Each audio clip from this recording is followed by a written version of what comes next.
My bar is to take this team to a championship. They've bitten off more than they can chew in Europe. Where in Europe? France. So, what is this team anyway? Vtiality. Who's the alpha? Alpha. I love the 54. They're the reigning national champions. Suck ass, man. They're terrible. We the champions till we ain't the champions no more. Coming to the end of our winter split, we're starting to get a better idea of what teams will be attending the next LAN event in Los Angeles. One of the most surprising teams that seems to be on the out is Team Vtiality. Vtiality is one of the most storied franchises in RLCS history, showing up at multiple World Finals and being a pillar of success for the European region since Season 5. Winning it all in Season 7 and taking the Season X European title has allowed Vtiality to remain at the top for a long time. This, however, stands in stark contrast to the current conversation surrounding Team Vtiality, talking about whether or not they should make a roster move due to lackluster results so far this season. When trying to make sense of how good this Vtiality roster actually is, we're faced with a seemingly never-ending list of variables. Some point to why this team is still one of the best in the world, while others pretty glaringly point to this team reaching its eventual demise. How on earth do we make sense of what this Vtiality roster could or should do going forward? So let's go back a little bit to Season 8. After making it to the World Finals, Vtiality decided to go for a fully French roster. The French player that they picked up to join Fairy Peak and KDOP was Alpha 54. And Alpha has blossomed into one of the best players in the world. Octane GG rated him as the 11th best player from last season, and Johnny Boy, T-Bates, CJ, Roldiz, and Yummy Cheese Man all had Alpha 54 as a top 17 player in the world going into this season. Alpha is flanked by two of the most legendary names that the sport has ever seen. So at the end of Season 8, they kind of make this change, and then going into Season 9 was the first time we actually got to see this trio participate. For the regular season of Season 9, Vtiality dominated the European region. They went 8-1 over the course of the regular season with a plus 13 game differential. All of that was sort of for naught as they lost the European title that season, but it was in a single best-of-7 set to a Dignitas team that had a world-beating Astral. Now in Season X, Vtiality still found substantial success even though they were still without their best weapon, which is their LAN potential. Over the course of Season X, Vtiality never finished lower than a 9th through 12th placement, and they had 7 top 4 finishes. And Vtiality finishing second that season was no small feat, as the team that they kept coming up against was a world-beating BDS. And even though BDS certainly dominated that Season X regular season, Vtiality got the last laugh as they won the Season X European final over BDS. This seemed to prove that Vtiality was still the final boss of the region, if you will, when it really mattered. So that's the history of Vtiality up to this current season. When you take a step back and look at this team from a macro perspective, taking into account the entirety of their results, Vtiality is still a top dog. Their LAN dominance has been understood to be a real factor, and in their own region, they've bested everybody who isn't named BDS. They've done this through a pretty unified group effort, although they do pretty commonly lean on Alpha 54 to get the most in-game touches. And although it's pretty understood that KDOP and Fairy Peak's mechanics can at times be archaic, this team overall can still show up and produce results when it matters. And that leads us into this 21-22 season where Vtiality has looked pretty awful at points. Vtiality barely crawled into the first LAN event that we had in the fall split, but they had basically half the points that the teams like Dignitas, BDS, Endpoint, and Semper had to make it there. And again, everybody thought, well, Vtiality on LAN, that's still a potent threat, but they were dispatched pretty easily in that Sweden LAN.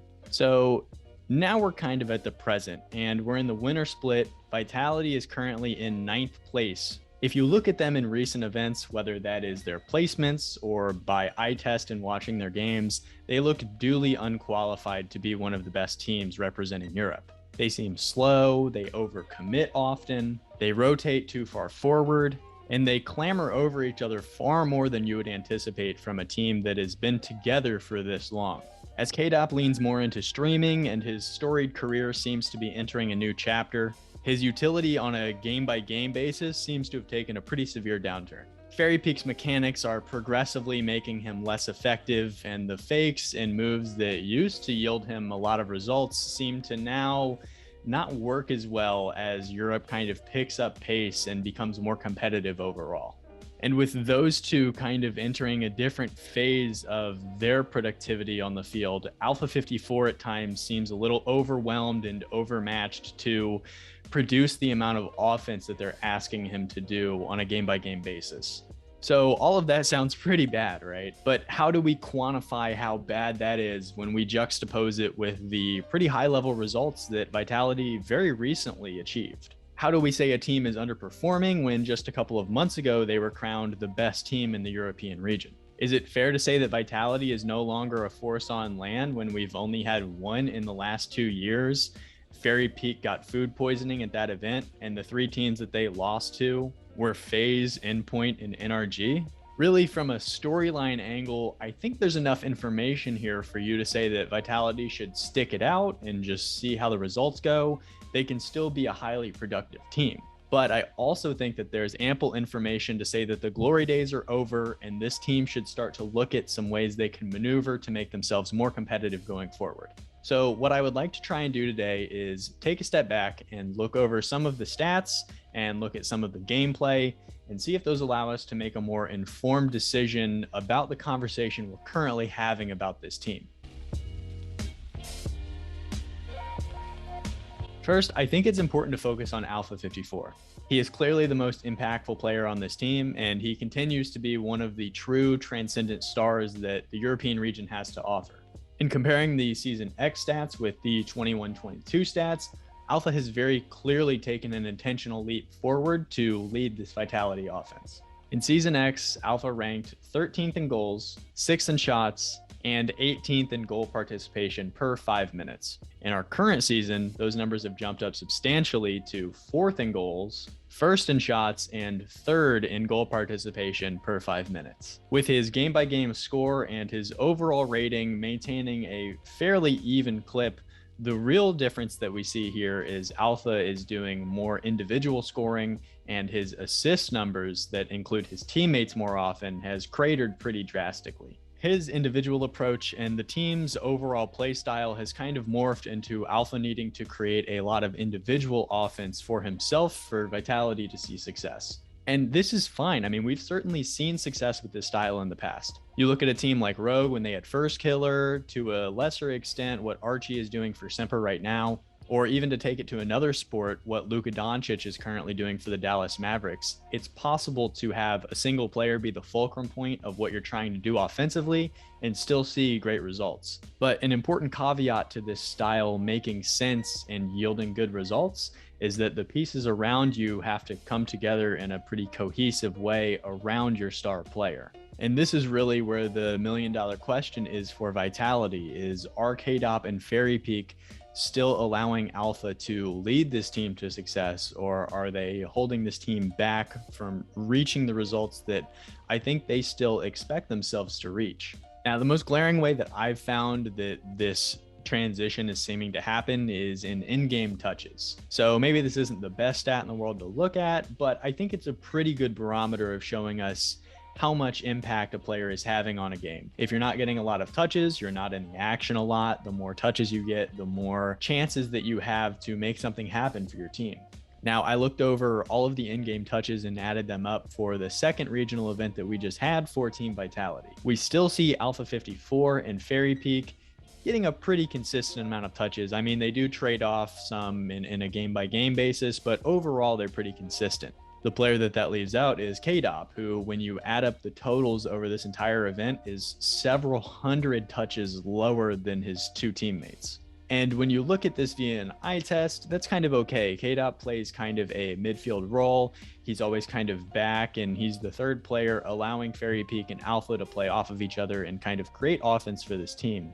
But where this kind of hurts them is it's not as though they're playing this style where KDOP is a true defensive backfielder and there's nothing that's getting through and he's this kind of stone wall on defense. Vtiality is still giving up a lot of goals, and it seems like the main reason that that's happening when I watch games is because their style is changing from a team that is playing back and then capitalizing on mistakes in transition, something that we see teams like NRG do with quite a bit of success, And now what they're trying to do is adopt this new meta that is more forward, that is more physical. And this is just not a style that Vtiality has seen success with so far. We see them have the same issue that a team like FaZe sees often, where you are so far pushed forward that teams easily score goals on you in transition.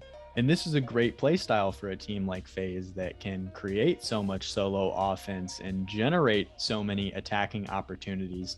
But Vtiality doesn't have that. So they kind of find themselves stuck in this middling area where they want to be more forward and more aggressive, but they do not have the tools in their tool belt to allow them to do this style at a high level. So with all the stats and all of the history all combined into each other, what do we make of this team moving forward? What is the message and the story if you are positive about this team and you think that they can still see results going forward? Well, I think we start with their history. It is always easy to use recency bias to forget about what we just saw. Vtiality just won the Season X championship. They have been competitive for several years with this exact same roster. The place where they shine brightest is on lands. We've only had one of those in the last 2 years. The one that we did have, they faced very difficult teams. Fairy Peak was sick, so you might just chalk those results. You can also look at what we've seen so far and say, look, the European region has become very competitive. There are some teams that are really pushing to get up to the top. Vtiality was still one of the top 5 teams at the last LAN we had. And yes, they're having a poor split right now, but that does not mean that they are not still a great team. This team has been together for a very long time, and they are clearly trying to adopt and change some play styles. So maybe we just use a little patience. We allow Vtiality to work out some things and just eventually hope that they will see results next split and moving forward. The difficult part about making a change is that this team still technically has enough points to qualify for the World Finals once we get there. So why would you break this team up in the middle of a season where you are still technically competitive and we still have 2 potential lands to see how this team meshes when it matters most? Now let's go to the more negative side of this and think about how this team could split it up to make themselves better. I think that there is an argument and some factors around why each of these 3 players could decide to move, and those generate some differences. So let's go through them one by one. I think the most obvious ones, if you are Vtiality, is looking at a KDOP or a Fairy Peak, trying to move on from them and supplement your team with some more offense to go alongside Alpha. Both Fairy Peak and KDOP have been around for a very long time, and we are starting to see the bell curve of new players and current players catch up and surpass their abilities on the field. So it is very difficult to tell one of the best players that we have ever seen in this sport that he is no longer a viable option and you need to move on from him. But I do think there's some validity to that. If you do Fairy Peak over KDOP, I think the argument is that KDOP has 3 world titles and Fairy Peak is more involved in the offense of this team, and the offense is just not producing. So you need to get somebody who can provide more consistent offensive threat. The argument for KDOP is that via eye test and via the stats, he just doesn't have as much impact on the game as you would like from a sport that only has 3 players per team. He clearly is getting more into streaming as he becomes a massive French streamer. Maybe that is a new chapter of his professional life and he wants to forego competition at the highest level and focus more on streaming. Those are both very easy arguments. And I think that if you're Vtiality, you're a very big organization, you have a lot of name recognition, you have a lot of power to make some moves and pick up better players. Maybe you're trying to stick with an all French roster and you try and pluck somebody like a Seiko from Team Endpoint, keep your whole French roster going,